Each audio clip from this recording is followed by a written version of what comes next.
पश्चिमी से जिला पंचायत सदस्य पद के कर्मठ एवं संघर्षशील प्रत्याशी दीपक सिंह गप्पू जी को अपना बहुमूल्य वोट देकर इनको भारी से भारी मतों से विजयी बनाए और अपने क्षेत्र का विकास कराए।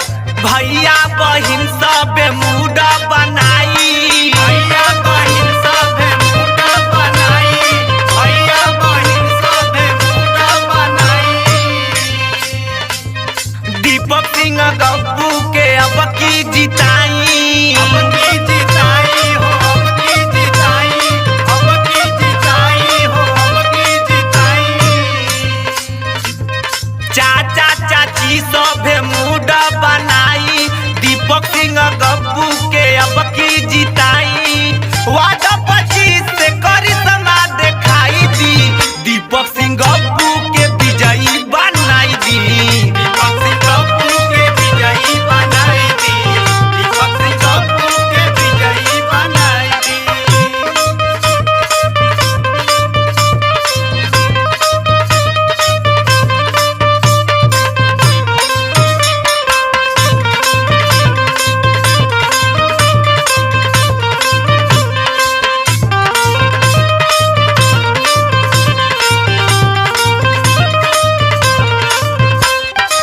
आपका अपना बेटा, आपका अपना भाई, आपका अपना चहेता दीपक सिंह गप्पू जी को विजयी बनाए और क्षेत्र को विकास की ओर ले जाए।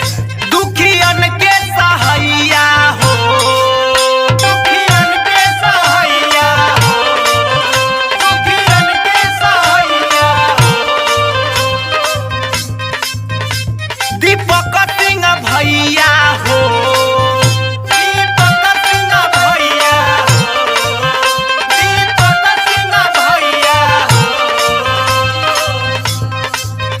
दुखियन के सहाइया हो, दीपक सिंह भैया हो। गंगा विकास के नीर बहाई दो, दीपक सिंह गप्पू के विजयी बनाई दो, दीपक सिंह गप्पू के विजयी बनाई दो, दीपक सिंह गप्पू के विजयी बनाई दो।